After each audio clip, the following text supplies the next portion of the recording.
Il faut avoir le sentiment très vif qu'on a le plus grand besoin du baptême du Saint-Esprit et posséder cette conviction que celui-ci est possible.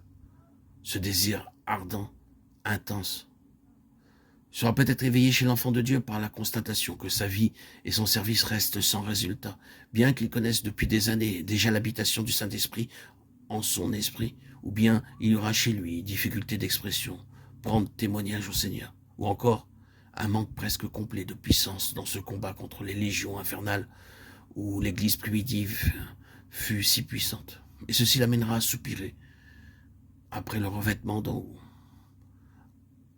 à désirer ce baptême du Saint-Esprit. Lorsque sous l'influence du Saint-Esprit, le fidèle ressent douloureusement tout ce qui lui manque,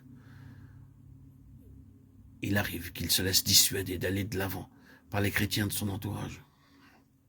Ceux-ci, n'ayant pas atteint un même degré de vie spirituelle, assurent que ce réveil d'en haut n'est plus de notre temps, que celui qui recherche ce baptême du Saint-Esprit fasse abstraction des opinions humaines, qu'il aille directement à Dieu pour s'assurer par lui-même de la pensée du Seigneur.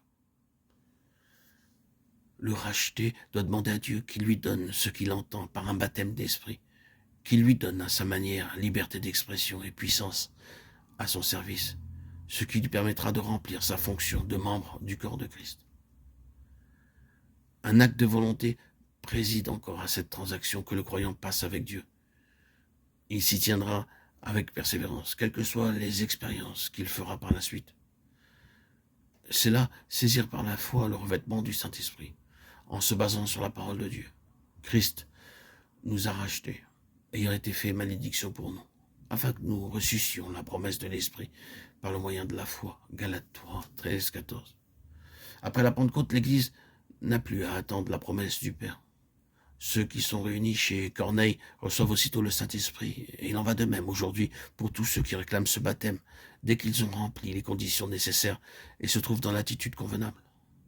Lors donc que le fidèle a porté devant Dieu tout ce qui concerne ce baptême du Saint-Esprit qu'il réclame, le temps de l'attente pour lui sera celui de la préparation, où le Saint-Esprit besognera pour éliminer et édifier ce qui doit l'être, avant que son action puisse se produire. Cette attente est compatible avec l'accomplissement fidèle des devoirs quotidiens. Excellente école où le chrétien apprend à obéir parfaitement et dans les plus petites choses à la volonté divine, ce qui constitue une préparation de tout premier ordre pour son futur service.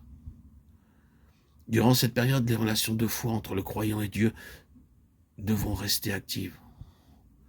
L'homme se remettra parfaitement à l'Esprit de Dieu du soin de le préparer en vue de ce revêtement nécessaire à son activité. Signalons ici quelques dangers.